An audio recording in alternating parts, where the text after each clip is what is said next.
Hello student, I am Nikita Bhagat. मैं आपकी biology educator. तो आज हम लोग न्यू चैप्टर की स्टार्टिंग कर रहे हैं। चैप्टर का नाम है cell cycle and cell division के बारे में। मैंने आप लोग को प्रीवियस क्लास में 9 चैप्टर कंप्लीट करवा दिया। 9 चैप्टर में हमने डिस्कस किए थे बायोमोलिक्यूल्स के बारे में।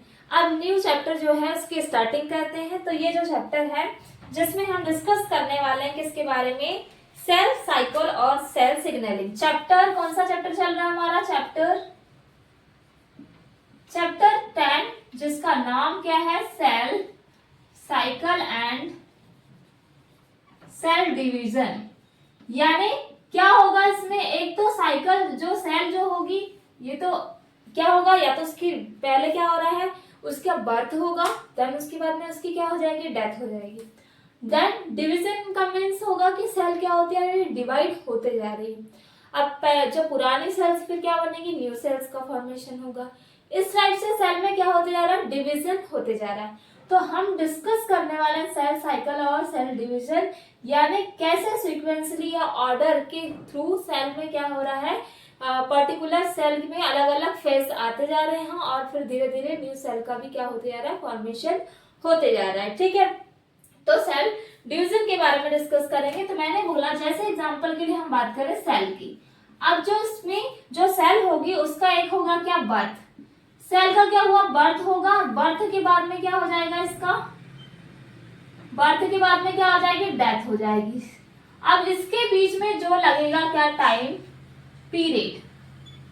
ये क्या लगेगा इसके बीच में, टाइम पीरियड। तो ये टाइम पीरियड लगा कब, बर्थ से डेथ तक का। तो इसका मतलब ये पूरा क्या है, सेल का साइकिल है। अब इसमें जो सेल साइकिल होगा, इसको सबसे पहले जो डिटेल्ड स्ट्रक्चर दिया था वो एक साइंटिस्ट ने दिया था, जिन्होंने कब दिया था, 1953 में दिया था। उस साइंटिस्ट का नाम नोट डाउन करते हैं। डिटेल स्ट्रक्चर जो दिया था किसका, सेल साइकिल का, उस साइंटिस्ट का नाम है, जिसको बोलते हैं, पहले 2 साइंटिस्ट है जिनका नाम है हॉवर्ड एंड पेले। ये 2 साइंटिस्ट थे जिन्होंने 1953 में किसके बारे में बताया, सेल साइकिल के बारे में। तो इन्होंने कौन कौन से फेजेस बताए, एक तो बता दिया उन्होंने G1 फेज, कौन सा, G1 phase, S1, G2 and then M phase. इसके बारे में डिटेल्स बताया किसने, हॉवर्ड एंड पेले ने। अब इन्हें तो बता दिया कि क्या होती है, लेकिन हमको ये भी तो पता होना चाहिए कि सेल साइकिल है क्या। हम सेल साइकिल की स्टार्टिंग, उसकी डेफिनेशन तो राइट करेंगे, कैसे सेल क्या होती है, पर्टिकुलर उसमें एक सीक्वेंस होगा, एक ऑर्डर होगा, और उसके बाद में ही क्या करती है, टू जो भी न्यू जेनेटल सेल्स होती है उसका क्या करती है, फॉर्मेशन करती है। आइडेंटिकल किसी भी डॉटर सेल का फॉर्मेशन करेंगे। तो इसके डेफिनेशन लिख लेंगे सेल साइकिल की। सेल जो साइकिल होगी इसका क्या डेफिनेशन आ जाएगी, जो राइट करेंगे आप लोग। तो ये आ जाएगा cell cycle, the cell cycle is the, कैसा है ये, ऑर्डर्ड में है। कैसा रहेगा, ऑर्डर, यानी ऑर्डर मींस पहले G1 आ जाएगा, फिर S1, फिर G2 एंड देन M। ये एक सीक्वेंस है, एक ऑर्डर में दिया हुआ है, अलग अलग फेसेस। तो ये बताएगा cell cycle. The cell cycle is the ordered cyclical process by which a cell grow, cell कैसी होगी, ग्रो होगी, एंड देन ग्रोस एंड क्या बनाएगी, डुप्लीकेट। अपने जैसे भी क्या बना सकती है दूसरी सेल का formation, duplicate its, and then जो जेनेटिक मटेरियल होगा वो भी कैसा होगा, डिवाइड होते जाएगा, to duplicates its genetic material and division to create, और क्या होती जा रही है, create two identical daughter cell. अब क्या होगी, धीरे धीरे 2 डॉटर आइडेंटिकल सेल का भी फॉर्मेशन होने लगेगा। क्या क्या हो रहा है, सेल साइकिल एक ऑर्डर्ड में है, साइक्लिकल है, यानी जैसे सेल साइकिल यहीं से स्टार्ट होगी, यहाँ से स्टार्ट हुई, वहीं पर आकर उसकी एंडिंग हो जाएगी। जैसे फॉर एग्जांपल, जैसे यहाँ G1 तो S1, G2 and then M phase. जिधर से चालू हुआ उधर ही जाकर एक पूरा साइकिल बन जाता है। अब फॉर एग्जाम्पल, अगर हमारा बर्थ हुआ है तो हमारी जो डेथ होती है वो बिल्कुल निश्चित है कि एक टाइम आने के बाद में हमारी डेथ होगी ही, बिल्कुल डिसाइडेड है। ये भी हमारी लाइफ साइकिल है कि कितने टाइम में हमारी लाइफ साइकिल कंप्लीट होती है। वैसे ही हम सेल साइकिल के बारे में डिस्कस कर रहे हैं। तो कैसा है ये ऑर्डर्ड साइक्लिक प्रोसेस है। एंड देन सेल कैसी होगी, ग्रो करेगी, देन डुप्लीकेट होगी, एंड देन उसका जो जेनेटिक मटेरियल होगा और देन डिवीजन करके ये क्या बनाएगी, कोई भी आइडेंटिकल न्यू डॉटर सेल का फॉर्मेशन करेगी। इसी को बोलेंगे सेल साइकिल। ठीक है, इतना क्लियर हो गया। चलो अब इसके बाद में अब हम डिस्कस करेंगे कि जो सेल साइकिल होता है इसमें कौन कौन से फेज होंगे सेल साइकिल में। तो जो सेल साइकिल होती है इसमें होते हैं 2 फेज। एक फर्स्ट होता है जिसको बोलते हैं इंटरफेज और एक होगा एम फेज। तो फर्स्ट वाले में प्रिपेयर होती है सेल, प्रिपरेशन या फिर प्रिपरेटरी फेज बोलेंगे। सेकंड जो होगा जिसमें सेल का क्या होगा, डिवीजन होगा। तो जैसे मैंने बोला क्या सेल साइकिल है। अब ये जो सेल साइकिल होगी इसमें 2 फेज होंगे। कौन कौन से, फर्स्ट फेज जिसको बोलेंगे प्रिपरेटरी फेज, जिसको बोलते हैं इंटरफेस। क्या बोलेंगे इसको, इंटरफेस या preparatory phase first. But second जो हो जाएगा जिसको बोलेंगे, जिसमें होता है सेल डिवीजन।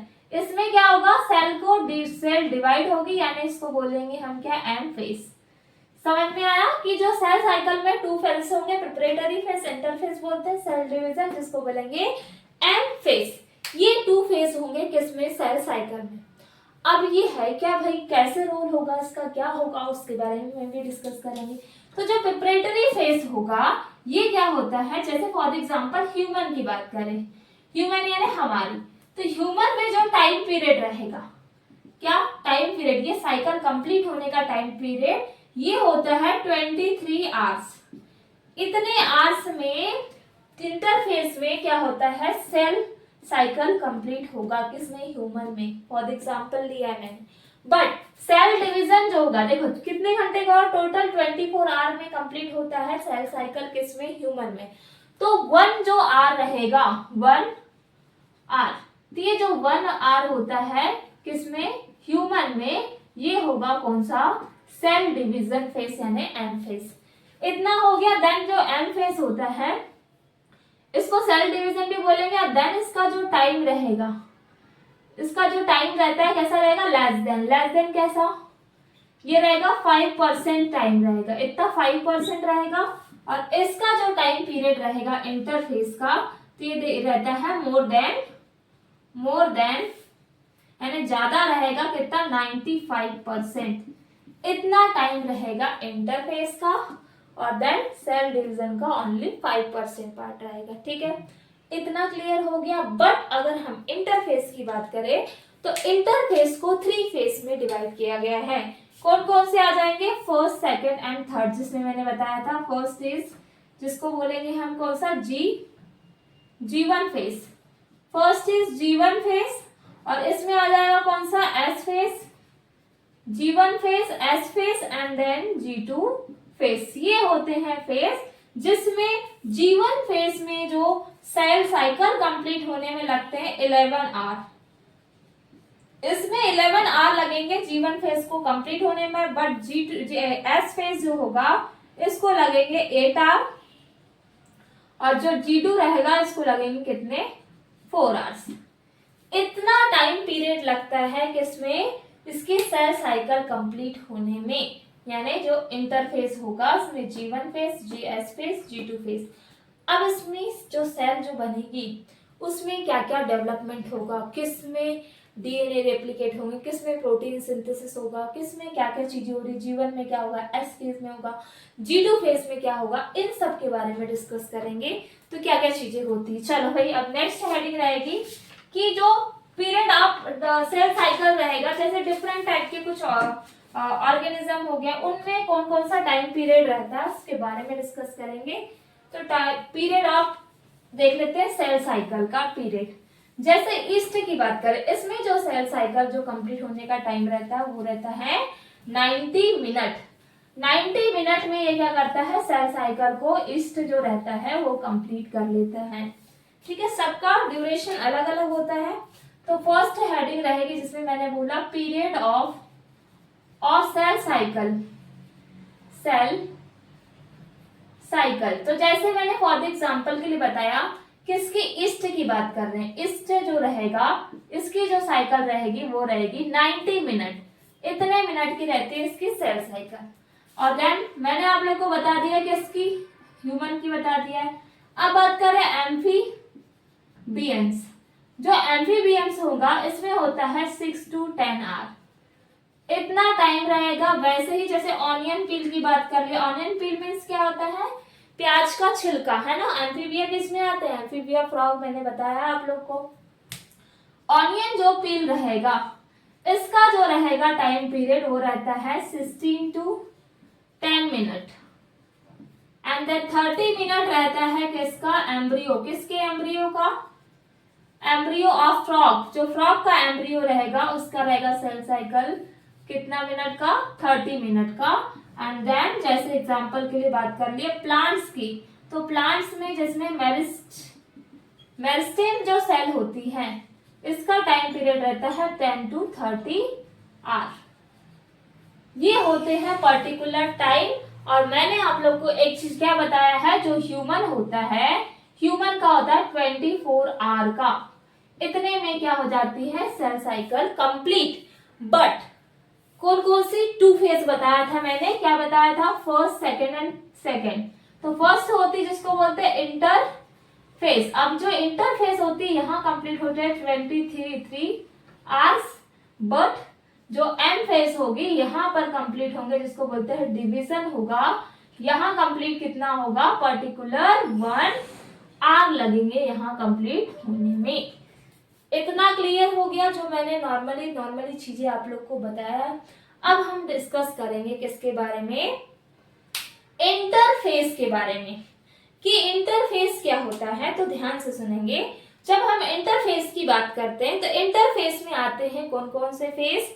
फर्स्ट आएगा जिसको बोलेंगे G1 phase, first is G1 and then second हो जाएगा जिसको बोलेंगे S फेस, एंड थर्ड आ जाएगा G2 फेस, एंड देन उसके बाद में तो आ जाता है कौन सा फेस, M फेस, है ना। ये डिफरेंट टाइप के फेस हैं किसमें, इंटरफेस में। और देन M फेस में तो ये M फेस किस में आ जाएगा, ये सेकेंड फेस होता है M फेस।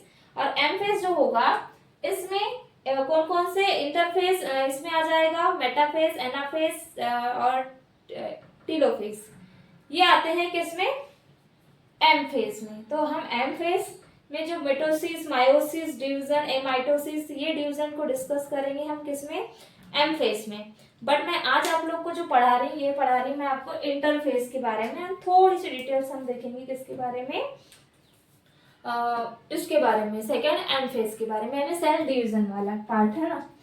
चलो अब आगे कंटिन्यू करते हैं। नेक्स्ट हेडिंग रहेगी इंटरफेस कि क्या कैरेक्टर होते हैं किसके, इंटरफेस के।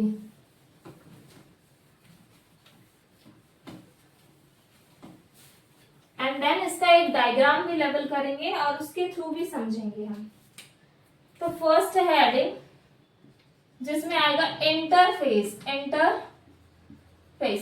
जो इंटरफेस होगा इसको 3 फेज में डिवाइड किया। कौन कौन सा बताया था मैंने, first is G1 phase, and second is S phase, and third is G2 face, G2 face. First जो ग्रोथ फेस होगा, पहला ग्रोथ फेस बोला जाता है किसको, this is first growth face. First growth face क्या है, G1 face. But S face क्या है, ये होता है जिसको बोलते हैं सिंथेसिस। इसमें क्या होगा, सिंथेसिस फेज बोलते हैं, यानी बनना, सिंथेसिस फेज होगा। एंड देन ये है first phase of growth phase, and then ये हो जाएगा सेकेंड ग्रोथ फेज बोलते हैं इसको, क्या बोलेंगे, सेकेंड ग्रोथ फेज। अब इसके पहले क्या आएगा, इसके पहले आएगा pre S phase, and then बाद में आएगा पोस्ट में, इसमें क्या आ जाएगा, पोस्ट में आ जाएगा कौन सा फेज, M फेज।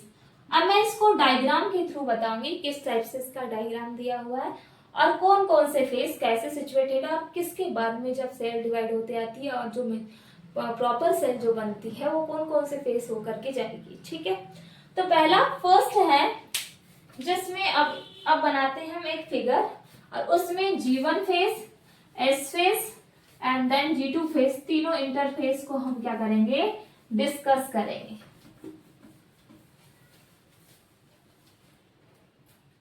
सो ये बन गया इसका diagram.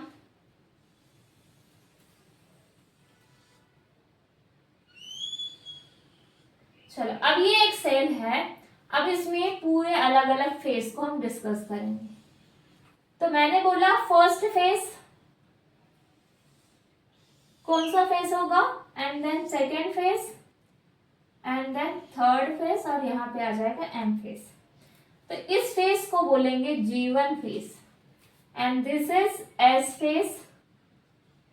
Face, G1 phase and then ये हो जाएगा G2 फेस और यहाँ पे आ जाएगा कौन सा फेस, M फेस। और जो M फेस होता है ये 2 पार्ट में डिवाइड होगा। एक जो होता है जहाँ पे यहाँ पे इंटरफेस, एनाफेस, मेटाफेस, टीलोफेस 4 आ जाएंगी। एनाफेस, टीलोफेस, तो यहाँ पे आ जाएगा prophase, metaphase, anaphase, telophase and then इसमें आता है क्या, कैरियोकाइनेसिस। क्या हो जाएगा ये, कैरियोकाइनेसिस यहाँ पे और देन यहाँ हो जाएगा साइटोकाइनेसिस। अभी मैं इसको बाद में बताऊंगी, चलो आप कंटिन्यू करते हैं। G1 फेस क्या होगा, अब G1 फेस कहां से आया भाई, ये जो G1 फेस था ये आएगा G0 फेस से। अब ये G1 फेस जो आया G0 फेस से आया और इसके फंक्शन क्या हो रहा है G1 फेस में, तो जो G1 फेस होगा इसमें बहुत सारे कैरेक्टर होंगे। पहला इसको बोला जाता है लॉन्गेस्ट फेस, सबसे लॉन्गेस्ट फेस G1 फेस को बोलते हैं। देन इसके साथ में यहाँ पर क्या होगा, हाई ग्रोथ, सबसे ज्यादा जो ग्रोथ हो रहा है सेल में वो कहां पे हो रहा है, ये हो रहा है G1 फेस में सबसे ज्यादा ग्रोथ होगा। देन नेक्स्ट कैरेक्टर कि इसमें क्या हो जाएगा, आरएनए एंड जो प्रोटीन होगा, आरएनए और जो प्रोटीन है इसका क्या होगा यहाँ पे सिंथेसिस। अब ये सिंथेसिस हो गया, अब ये होने के बाद अब क्या होगा, ये जो सेल होगी यहाँ पर इतनी कंप्लीट है, उसके बाद में कहां पे आएगी, एस फेस में। अब एस फेस में है तो एस फेस में क्या क्या चीजें होगी, फर्स्ट जो हो जाएगा एस फेज में, इसमें होता है डीएनए का डुप्लीकेशन होगा या फिर बोलेंगे रेप्लिकेशन। डीएनए का क्या हो गया, रेप्लिकेशन। अब डीएनए यहाँ रेप्लिकेशन भी हो गया, देन उसके साथ में यहाँ होगा स्टोन एंड देन जो प्रोटीन है, हिस्टोन जो प्रोटीन है उसका क्या होगा यहाँ पे, डुप्लीकेशन होगा। डुप्लीकेशन देखो क्या क्या प्रोसेस हो रही है यहाँ पे एस फेज में। इसके साथ में हिस्टोन प्रोटीन का डुप्लीकेशन हो गया, देन इसमें साइटो जो प्लाज्मा रहेगा उसका भी हो जाएगा डुप्लीकेशन एंड देन इसके साथ में डीएनए का भी क्या हो जाएगा, डुप्लीकेशन। ये होता है कहाँ, एस फेज में कंप्लीट होगा। अब एस फेज के बाद में अब होगा कहां पे आएगी, G2 फेज में से।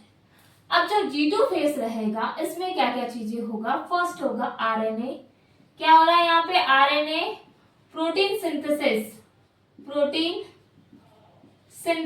आरएनए प्रोटीन सिंथेसिस होगा। इसके साथ में जो गोल्जी एपरेटस होगा, गोल्जी बॉडी, उसका भी क्या होगा, डुप्लीकेशन, यानी डुप्लीकेट बनेंगे, इसमें डुप्लीकेट बन रहा है यानी गोल्जी जो बॉडी रहेगी, बॉडी का डुप्लीकेशन होगा। उसके साथ में ट्यूबुलिन जो प्रोटीन रहेगा, कौन सा प्रोटीन, ट्यूबुलिन प्रोटीन, इसका भी इसमें क्या होगा, फॉर्मेशन होगा। तो क्या लिख लेंगे इसमें, formation of tubulin protein and then formation of spindle fibre, formation of spindle fibre का फॉर्मेशन इसमें होने लगेगा। इतना क्लियर हो गया होगा कि कैसा होता है सेल। अब देखो, अब G2 फेज कंप्लीट हो गया भाई। अब G2 फेज के बाद में आएगा कौन सा, M फेज। अब सुनिएगा ध्यान से, अब G2 फेज में चलेगी सेल, इसके बाद में यहाँ पे क्या होगा, G2 जो फेज के बाद में आएगी M फेज, यहाँ वाली जो फेस होगी जिसमें था प्रोफेस, मेटाफेस, एनाफेस, टेलोफेस, ये 4 पार्ट में कैसी होगी डिवाइड। जो एम फेज है ये 2 पार्ट में डिवाइड है, कैरियोकाइनेसिस, साइटोकाइनेसिस। कैरियो मीन्स होता है जिसमें डिवाइड होता है न्यूक्लियस, एंड देन साइटोकाइनेसिस में होगा साइटोप्लाज्म डिवाइड होगा, यानी साइटो क्या बोलेंगे काइनेसिस एम फेज में। ठीक है, क्लियर हो गया। और ये फेज हो गया। तो अभी जब मैं माइटोसिस पढ़ाऊंगी आप लोग को तो ये पूरे metaphase, prophase, metaphase, anaphase, telophase पूरा हम लोग डिस्कस 1 बाय 1 करेंगे। लेकिन अभी जो सेल साइकिल है इसका कुछ जनरल इंट्रोडक्शन है जिसमें मैंने आप लोग को इंटरफेज बताया, और इंटरफेज में G1, S और G2 फेज आते हैं, और देन एम फेज जिसमें सेल का क्या होगा डिवीजन होगा। ठीक है, इतना कंप्लीट हो गया। G1 फेज को क्या बोलते हैं, लॉन्गेस्ट फेज है, हाई ग्रोथ इसमें होगा, देन आरएनए प्रोटीन का क्या होगा सिंथेसिस। उसके बाद में आती है S phase, DNA replication, histone protein duplication, and then cytoplasm का डुप्लीकेशन होगा। देन उसके बाद में फेज आएगी G2 फेज, जिसको आरएनए जो प्रोटीन रहेगा उसको सिंथेसिस करेगा, गोल्जी बॉडी जो रहेगा उसका duplication, formation of tubulin protein, and then formation of spindle fibre का इसमें फॉर्मेशन होगा। चलो अब बढ़ते हैं आगे। इतना क्लियर हो गया होगा आपको। देन इसके बाद में अब हम डिस्कस करेंगे किसके बारे में, थोड़ा सा डिस्कस करेंगे इसके बारे में, एंड में डिवीजन फेज के बारे में। तो डिवीजन फेज होता क्या है इसके बारे में थोड़ी सी डिटेल्स देखेंगे, फिर हम नेक्स्ट क्लास में डिस्कस करेंगे माइटोसिस डिवीजन को, कि माइटोसिस डिवीजन होता क्या है ना। तो अब फर्स्ट मैंने जो बताया है उसको मैं राइट डाउन करवा दे रही हूँ कि फर्स्ट मैंने बोला था जो एम फेज है, एम फेज को क्या बोलते हैं डिवीजन फेज, यानी सेल इसमें क्या होगी डिवाइड होगी। तो कितने पार्ट में डिवाइड है, 2 पार्ट। कौन कौन से, फर्स्ट जो बोला मैंने karyokinesis, karyokinesis, and second is cytokinesis. Karyokinesis और एक होगा साइटोकाइनेसिस, ये 2 पार्ट में डिवाइड है। अब देखो कैरियो मीन्स मैंने बता दिया अभी क्या डिवाइड हो रहा है, डिवाइड न्यूक्लियस, इसमें न्यूक्लियस डिवाइड होगा, और साइटोकाइनेसिस में होगा कौन डिवाइड भाई, डिवाइड साइटोप्लाज्म, इसमें साइटोप्लाज्म कैसा होगा डिवाइड होगा। ठीक है, तो इसमें जो कैरियोकाइनेसिस है इसको डिवाइड किया है कितने पार्ट में, 4।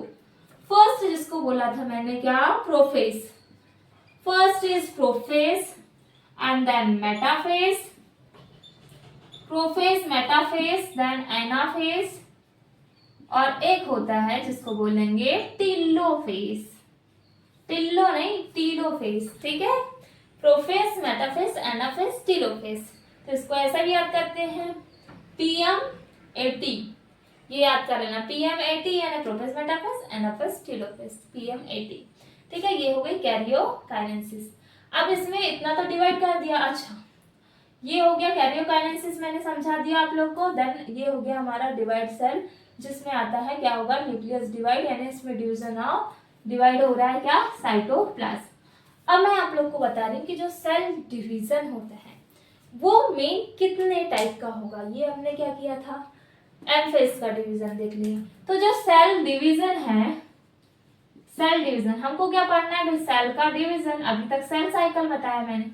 सेल डिवीजन होता है 3 टाइप का, जिसमें हम पढ़ने वाले हैं माइटोसिस और मियोसिस को, कि क्या होते हैं। तो फर्स्ट जिसको बोलेंगे mitosis, first is mitosis, second हो जाएगा जिसको बोलेंगे मियोसिस, माइटोसिस, मियोसिस, और एक आता है जिसको बोलते हैं ए माइटोसिस। ये होता है 3 टाइप का सेल डिवीजन।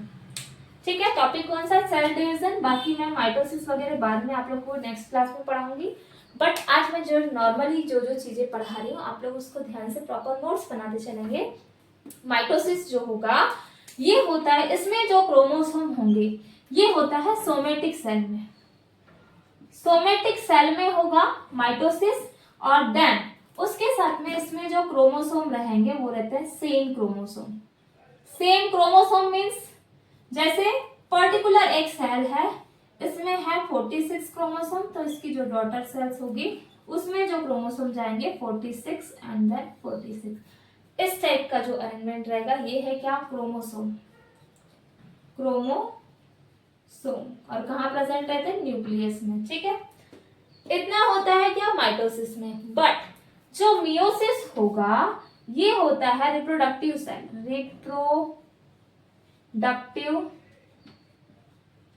रिप्रोडक्टिव सेल में होगा और इसमें होते हैं क्रोमोसोम के नंबर हाफ हो जाते हैं, हाफ क्रोमोसोम हो जाएंगे। यानी जो मियोसिस होगा, ध्यान से समझेंगे, क्या बोला मैंने, मियोसिस। इसका बता रही हूं फिगर मियोसिस का। मियोसिस जो है इसमें क्या होगा, 46 क्रोमोसोम है तो इसके हो जाएंगे 23। कितने हो गए, हाफ क्रोमोसोम होगा और ये फिर जाएंगे हाफ क्रोमोसोम 23 और ये हो जाएंगे 23 और ये हो जाएंगे 23। इस टाइप का अरेंजमेंट होता है किसमें, मियोसिस में। हाफ क्रोमोसोम जाएंगे, रिप्रोडक्टिव किसमें होते हैं, सेल में, ये होते हैं सोमेटिक सेल में। नेक्स्ट आता है एमाइटोसिस, मींस जिसमें कोई भी इंटरफेरेंस रहता ही नहीं है। इसमें डायरेक्ट क्या हो जाता है, बाइनरी फिजन, डायरेक्टली बनाने लगेगा या फिजन करेगा डायरेक्टली बनाएगा सेल। ठीक है, इसमें क्या होता है, इसमें डायरेक्ट क्या होगा, डिवीजन होगा। और वो डायरेक्ट डिवीजन हो रहा है उसको बोलेंगे हम बाइनरी फिजन। क्या बोलेंगे, बाइनरी फिजन। यानी कोई भी क्रोमोसोम का इसमें इंटरफेरेंस नहीं होता, किसमें, एमाइटोसिस में। क्लियर हो गया होगा कि हमने आज किस चीजों की क्या डिस्कस किए हैं, क्या क्या डिस्कस किया। मैंने बताया सेल डिवीजन और सेल साइकिल। सेल साइकिल में 2 फेज हमने डिस्कस किया, इंटरफेज एंड देन मैंने बताया एंड फेज, इसको बोलते हैं सेल डिवीजन फेज। ठीक है, जिसमें सेल क्या होती है, डिवाइड होती है। और देन इंटरफेज में मैंने G1, S और G2 फेज को बता दिया, उसके फंक्शन बताए कि क्या क्या उसके मेन फंक्शन होते हैं। देन उसके बाद में कहाँ जाएगा, वो M फेज में जाएगा। और M फेज में प्रोफेज, मेटाफेज, एनाफेज, टीलोफेज होंगे। और जिसमें मैंने आप लोग को ये पूरी बता दिया है इसमें कौन कौन से फेज होंगे। एंड देन 2 पार्ट में डिवाइड, कैरियोकाइनेसिस और एक होता है cytokinesis. And then cell division, mitosis, meiosis और एक होता है एमाइटोसिस। जो माइटोसिस होगा सेम क्रोमोसोम होंगे, सोमेटिक सेल में होगा। बट अगर हम बात करें मायोसिस की तो इसमें क्या होते हैं, हाफ क्रोमोसोम। और एमाइटोसिस में कोई भी इंटरफेरेंस नहीं होता क्रोमोसोम का। देन इसमें जो होगा डायरेक्टली डिवीजन होता है, बाइनरी फिजन। ठीक है, ये बाइनरी फिजन होगा। ये होता है हमारा नॉर्मल सेल साइकिल के बारे में, जिसमें मैंने इंटरफेज और एम फेज बताया। अब हम जब डिस्कस करेंगे वो करेंगे एम फेज का, जो सेल डिवीजन के बारे में डिस्कस करेंगे, जिसमें माइटोसिस पढ़ेंगे देन फिर मियोसिस। सो अगर आज की जो क्लास है इसमें आप लोग को कोई भी डाउट होता है तो आप लोग कमेंट कर सकते हैं। देन आपको अगर मेरा वीडियो पसंद आता है तो प्लीज़ लाइक एंड सब्सक्राइब करिए। So thank you.